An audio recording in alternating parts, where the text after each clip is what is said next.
ગુજરાતમાં શિક્ષણની બે તસવીર, એક સરકારી અને એક ગુજરાત.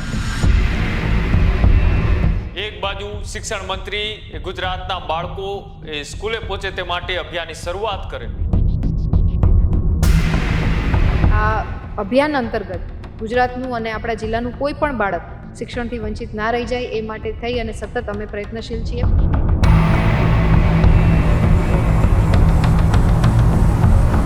અને આ બીજી તસવીર કે અંતરિયાળ ગામની અંદર વિદ્યાર્થીઓને ભણવું છે પણ ઓરડા નથી કે નથી શિક્ષક.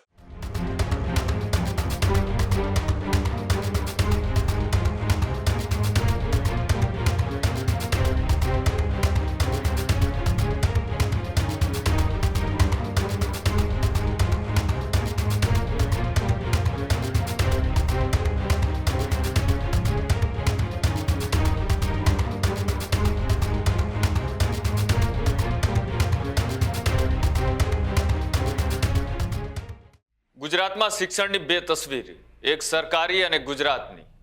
ભણશે ગુજરાત, આગળ વધશે ગુજરાત, આ સૂત્ર ગુજરાતમાં વર્ષોથી આ તમે સાંભળતા હશો.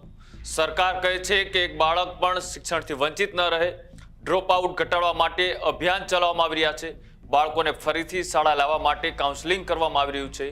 પણ સવાલ એ છે કે જે બાળકો શાળાએ જવા માગે છે તેની શાળા અથવા તો ભણવા લાયક ઓરડાઓ જ ના મળે તો.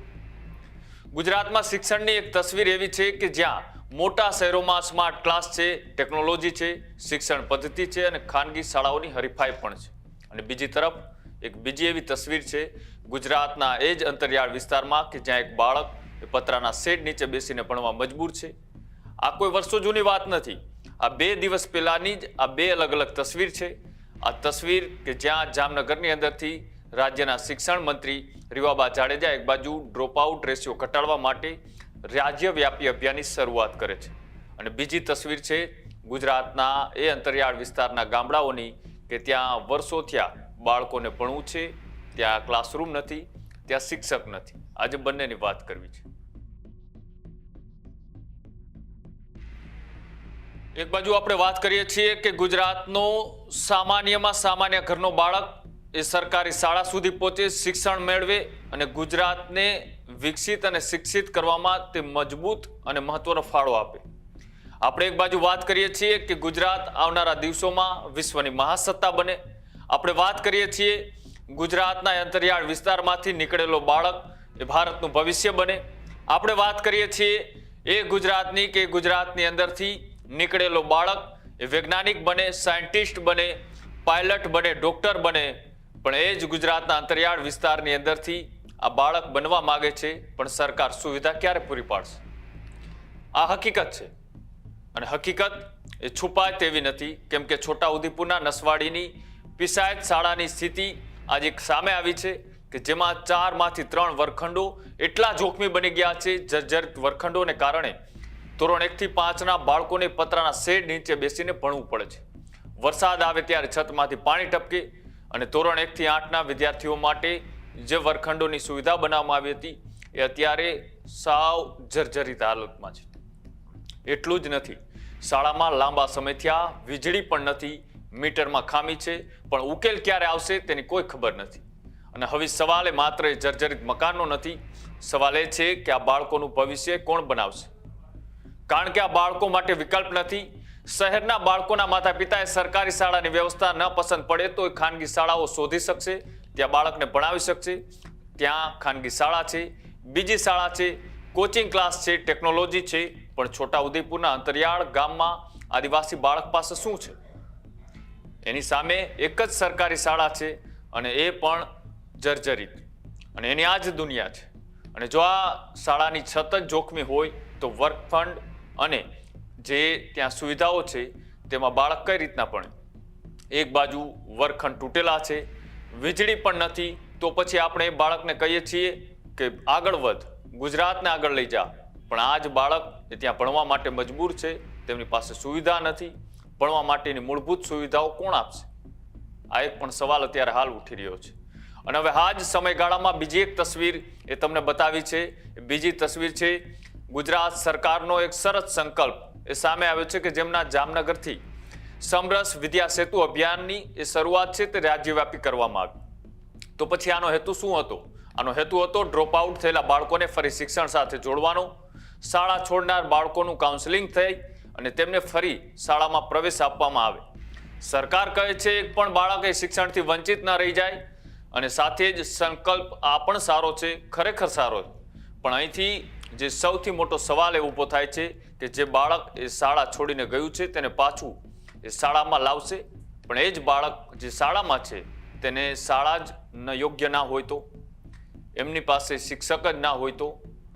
ડ્રોપ આઉટ ઘટાડવું એ સરકાર માટે જરૂરી છે, પણ ડ્રોપ આઉટનું મૂળ કારણ શોધવું પણ એટલું જરૂરી છે. શું એ બાળક માત્ર એટલા માટે જ શાળા છોડે છે કે તેમને ભણવું નથી, કે પછી ક્યાંક શાળામાં શિક્ષક નથી, ક્યાંક મકાન નથી, ક્યાંક વીજળી નથી, ક્યાંક શૌચાલયની સમસ્યાઓ છે, તો ક્યાંક શાળાએ પહોંચવા માટેના રસ્તાઓ જ નથી, અને ક્યાંક પરિવારની આર્થિક સ્થિતિ એ બાળકને શાળાથી દૂર કરે છે. એટલે સવાલ માત્ર બાળકને પૂછવું એ શાળામાં કેમ નથી આવતું એ નથી. સવાલ એ છે કે સરકાર એ બાળકોના ગામ સુધી વ્યવસ્થિત સુવિધાવાળી શાળાઓ કેમ નથી પહોંચાડી શકતી. અને સવાલ એ પણ છે કે બાળક શાળાથી દૂર કેમ ગયું. અને હવે માત્ર આવે છે સૌથી મોટો વિરોધાભાસ. આ વિરોધાભાસ એ ગુજરાતની બે તસવીર બતાવે છે. ગુજરાતના મોટા શહેરોમાં કેટલાય મા બાપ એટલે કે માતા પિતા પોતાના બાળકો માટે ખાનગી શાળા પસંદ કરે છે. શા માટે? કારણ કે તેમને લાગે છે કે ત્યાં સારી સુવિધાઓ છે, ત્યાં વધુ સારી સુવિધાઓના કારણે વધુ સારું અંગ્રેજી ટીચર છે, વધુ સારી શિક્ષણની પદ્ધતિ છે, ટેકનોલોજી છે, સુવિધા છે, ત્યાં બાળક ભણીને આગળ વધશે. સમરસ વિદ્યા સેતુ અભિયાન અંતર્ગત જામનગર જિલ્લાનો આ અભિયાનનો પ્રારંભ કરાવવામાં આવ્યો જામનગર જિલ્લામાં. એના જ ભાગરૂપે આજે પ્રતિકાત્મક 4 દીકરા દીકરીઓ એવા છે કે જેમને શાળાએ પુનઃ પ્રવેશ કરાવી અને એમનું શિક્ષણ કાર્ય છે આગળ ધપાવવાનો પ્રયત્ન કર્યો છે. જેમાં આજે દીકરીબાના ઘરે આવી એમને સ્કૂલ બેગ અને પુસ્તકોના માધ્યમથી 8મા ધોરણમાંથી લઈ અને 9મા ધોરણમાં પુનઃ પ્રવેશ કરાવી અને આ અભિયાન અંતર્ગત ગુજરાતનું અને આપણા જિલ્લાનું કોઈ પણ બાળક શિક્ષણથી વંચિત ના રહી જાય એ માટે થઈ અને સતત અમે પ્રયત્નશીલ છીએ. ત્યારે જામનગર મહાનગરના પદાધિકારી શ્રી, મેયર શ્રી તેમજ શિક્ષણ વિભાગની પૂરી ટીમ, સંઘના સૌ આગેવાનશ્રીઓના સંયુક્ત પ્રયત્નથી આ પ્રકારના અભિયાનને વધારે સારી રીતે એક્ઝિક્યુટ કરી શકાય એ માટે અમે તો પ્રયત્નશીલ છીએ. પણ હું આપ સૌને મારા માધ્યમથી પણ, વિભાગના માધ્યમથી પણ વિનંતી કરું છું કે આ અભિયાન જન અભિયાન બને અને જન ભાગીદારીથી ગુજરાતનું પ્રત્યેક બાળક એના શિક્ષણ મેળવવાના બેઝિક રાઇટથી વંચિત ના રહી જાય એ જોવાની જવાબદારી પણ આપણા બધાની હોય. ત્યારે આપ સૌનો સહયોગ, આપ સૌના પ્રયાસથી, આપ સૌના સાથથી આ અભિયાનને આપણે વધારે સુદૃઢ રીતે આવનારા સમયમાં મજબૂતાઈથી પ્રત્યેક બાળકને રીએનરોલમેન્ટ કરાવી અને બેઝિક રાઇટ, એજ્યુકેશનનો જે રાઇટ છે એ ગુજરાતનું તમામ બાળક, દરેક બાળક મેળવે એ જ અમારા પ્રયત્ન છે. અને એમાં આપ સૌને હું પૂરા હૃદયથી આવકારું છું અને શિક્ષણના આ મહાયજ્ઞમાં આપણે સૌ આહુતિ આપીએ એ જ અભ્યર્થના છે. હું યોગિતા પટેલ તુમથલ પ્રાથમિક શાળામાં આચાર્ય તરીકે કામ કરું છું. એટલે એમાં બધા બાળકોને જ્યારે ઓરડા ના હોય તો એક જ રૂમમાં સાથે બેસાડવા પડે, એટલે એના કારણે ભણાવવામાં તકલીફ પડે. પરંતુ જો આમ વાત કરીએ તો અમારે હવે જે નવા ઓરડા બનવાના છે એ મંજૂર થઈ ગયા છે. એની ટેન્ડરની પ્રોસેસ પણ પૂરી થઈ ગઈ છે. કોન્ટ્રાક્ટર નક્કી થવાના બાકી છે અને નક્કી થયા પછી એનો વર્ક ઓર્ડર જ બાકી છે. એટલે હવે ટૂંક સમયમાં ઓરડા બનવાની શરૂઆત થવાની છે. એટલે હવે અમારી લગભગ તકલીફ પૂરી થઈ જશે.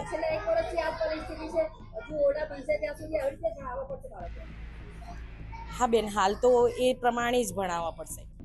તો પછી સવાલ એ છે કે જો સરકારી શિક્ષણ વ્યવસ્થા જ એટલી મજબૂત છે તો શહેરના મધ્યમ વર્ગના બાળકોને સરકારી શાળામાં મોકલવામાં અચાનક કેમ તેના માતા પિતા અચકાય છે? અને બીજી તરફ અંતરિયાળ વિસ્તારના માતા પિતા પાસે સરકારી શાળા સિવાય બીજો કોઈ વિકલ્પ નથી. અને એક ગુજરાતમાં પસંદગીનો પ્રશ્ન છે તો બીજા ગુજરાતમાં અસલી વાસ્તવિકતાનો પણ એ ગુજરાતનો બાળક એ સવાલ પૂછી રહ્યો છે અને મારે કઈ સ્કૂલમાં ભણવું? અને બીજું ગુજરાતનું બાળક પૂછી રહ્યું છે કે મારી સ્કૂલ કાલે ખુલશે કે નહીં ખુલે.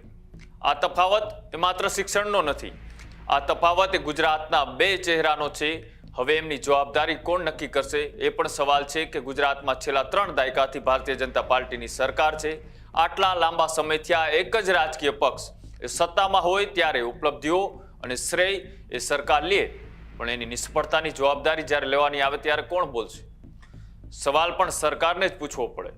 એટલે સવાલ સરકારને પણ છે, કેમ કે સવાલ એ માત્ર શિક્ષણ વિભાગને નહીં, માત્ર સરકારને નહીં, માત્ર તંત્રને નહીં, સવાલ એ ચૂંટાયેલા પ્રતિનિધિઓને પણ છે, કેમ કે આટલા વર્ષો થયા ત્યાં ચૂંટાઈને આવે છે. જ્યારે ચૂંટણીઓ આવે ત્યારે આ જ ચૂંટાયેલા નેતાઓ ત્યાં બુલગામગું ફૂંકતા હોય છે. વિસ્તારના લોકોને પાયાની સુવિધા આપવા માટે અમે જે પણ કંઈ કરવું પડે કરશું. આ વાત એ માત્ર ચૂંટણી પૂરતી જ કેમ સીમિત રહી જાય છે? આ જે સવાલો અત્યારે પૂછાઈ રહ્યા છે તેની સામે મૌન કેમ વારંવાર જોવા મળે છે? અને આ મૌન એ જ બાળકને ત્યાંથી સ્કૂલેથી ન જવા માટે મજબૂર કરી રહ્યું છે. વર્ગખંડ નથી આપી શક્યા તો વિકાસની વાતોનો અર્થ શું? એ પણ સવાલ ઉઠી રહ્યો છે. રસ્તા, બ્રિજ, બિલ્ડિંગ અને મોટા પ્રોજેક્ટ એ પણ એ જ બાળકને સુરક્ષિત છત નીચે બેસાડીને ભણવાનું પણ વિકાસનું જ કામ છે. પણ આપણે વાત કરીએ છીએ 2030ની કોમનવેલ્થ ગેમ જેવી વૈશ્વિક ઇવેન્ટની, પણ વિશ્વના લોકો ગુજરાતમાં તો આવશે. ગુજરાત પોતાની ક્ષમતા, ઇન્ફ્રાસ્ટ્રક્ચર અને યુવાઓની પ્રતિભા દુનિયાને બતાવશે. પણ એ સવાલ અહીં એ પણ છે કે શું ગુજરાતના અંતરિયાળ ગામમાં આજે પતરાના શેડ નીચે ભણતો હોય બાળક આવતીકાલે એ જ વિશ્વ મંચ પર ગુજરાતનું પ્રતિનિધિત્વ કરી શકશે ખરા? શું એને એટલી તક મળશે? શું એને શિક્ષકો મળશે? શું એને રમતનું મેદાન મળશે? શું તેને એવા સારા કોચ મળશે? શું તેની પ્રતિભાને શોધવામાં આવશે?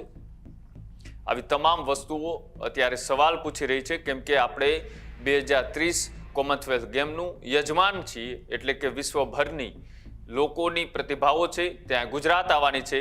પણ ગુજરાતની જ શિક્ષણ વ્યવસ્થાની, ગુજરાતના જ સરકારી ગ્રાઉન્ડની આવી સ્થિતિ હોય તો પછી ગુજરાતનો જ વિદ્યાર્થી એ કોમનવેલ્થ ગેમ સુધી કઈ રીતના પહોંચશે? કે પછી શહેરના સ્ટેડિયમમાં બીજા ખેલાડીઓ રમતા હશે અને આજ આપણા ગામડાના બાળકો એ ટીવીમાં જોઈ અને તાલીઓ પાડતા રહેશે? આ સવાલ માત્ર રમતનો નથી, આ સવાલ એ સમાન તકનો છે. સરકાર અભિયાન જરૂર કરે છે, ડ્રોપ આઉટ બાળકોને પાછા લાવવા પડે એ પણ જરૂર છે, પણ તેની સાથે સાથે સુનિયોજિત એક જવાબદારી પણ સરકારે સ્વીકારવી પડે. જે બાળક શાળામાં છે તે શાળા છોડાવવા માટે કેમ મજબૂર બને છે? જે બાળક એ શાળામાં છે તેને શાળા છોડવાની કેમ ફરજ પડે છે? શાળાની છત એ સુરક્ષિત હોવી જોઈએ. શિક્ષણ એ બાળકનો અધિકાર છે. અને આઝાદીના આટલા વર્ષો પછી પણ જો ગુજરાતમાં કોઈ ખૂણામાં બાળક પતરાના શેડ નીચે બેસીને ભણવા મજબૂર હોય તો આપણે માત્ર એ બાળકને સવાલ ન પૂછવો જોઈએ, શું શાળા કેમ છોડે છે? એકવાર આપણે પોતાને પણ સવાલ પૂછવો જોઈએ કે એને આપણે લાયક શાળા અથવા તો લાયક વાતાવરણ કેમ ના આપી શક્યા? કારણ કે ગુજરાતે અનેક વખત એવી આપદામાંથી બહાર નીકળ્યું છે. ગુજરાતે દેશને, વિશ્વને શીખવ્યું છે. એ જ ગુજરાતની આ બે અલગ અલગ તસવીર અત્યારે હેરાન કરનારી છે, કેમ કે 30 વર્ષથી એક જ પાર્ટીનું આ શાસન હોય તો પછી જ્યારે તેઓને કોઈ શ્રેય લેવાનો હોય તો તેમની તાલીઓ પણ તેના નામની પડતી હોય છે. પણ જ્યારે આ જ સવાલ તેમને પૂછવામાં આવે તો અવાજ પણ તેમની સામે ઉઠે, એ સ્વાભાવિક છે. ભણશે ગુજરાત, આગળ વધશે ગુજરાત એ માત્ર હવે સૂત્ર ના રહી જાય. સમાન તકની જે વાતો કરવામાં આવે છે ખરેખર સાકાર થાય. શહેરના બાળક માટે એ શિક્ષણ અને અંતરિયાળ વિસ્તારના બાળકો માટે બીજું શિક્ષણ, આ કેવા પ્રકારનો ભેદભાવ? આ બે ગુજરાત વચ્ચેનું અંતર ઘટશે ત્યારે જ સાચા અર્થમાં ગુજરાત આગળ વધશે, ગુજરાત ભણશે. નહીં તો એક ગુજરાત એ વિશ્વને વિકાસ બતાવતું રહેશે અને બીજું ગુજરાત એ પતરાના શેડ નીચે એ પોતાનું ભવિષ્ય શોધતું રહેશે. આ ખરેખર વાસ્તવિકતા છે. આ અહેવાલને લઈ તમારું શું કહેવું છે એ કોમેન્ટ બોક્સમાં અચૂક લખજો. જોતા રહેજો ન્યૂઝરૂમ. નમસ્કાર. ખેડૂત ભાઈઓ છે ખેતરમાં ડ્રોન ઉડાવતા હોય છે ત્યારે આપણે એક પ્રશ્ન સતાવતો હોય છે કે જે આપણે અત્યાર સુધી જીપીએસ ટેકનોલોજીવાળા ડ્રોન વાપર્યા છે, જેથી કરીને મોબાઈલ ટાવર છે અથવા તો હાઈ ટેન્શન લાઇન પસાર થતી હોય, કોઈ વૃક્ષો હોય, ત્યારે જે જીપીએસ ટેકનોલોજીવાળા ડ્રોન છે એમાં ટકરાય અને ટ્રેસ થાય છે. પણ એગ્રીઓન લાવ્યું છે GNSS ટેકનોલોજી ડ્રોન, જેથી કરીને એ ડ્રોન છે એ કોઈ જગ્યાએ ટકરાય નહીં, પોતાની રીતે જ ડિસિઝન લે છે અને મૂવ થઈ જાય છે. જેથી કરીને GNSS ટેકનોલોજી ડ્રોન છે એ વાપરવાનો આગ્રહ રાખો. હજુ સુધી તમે અમારી ચેનલને સબસ્ક્રાઇબ નથી કરી તો અત્યારે જ ન્યૂઝરૂમ ગુજરાતને સબસ્ક્રાઇબ કરો, ફેસબુક અને ઇન્સ્ટાગ્રામ પર ફોલો કરો.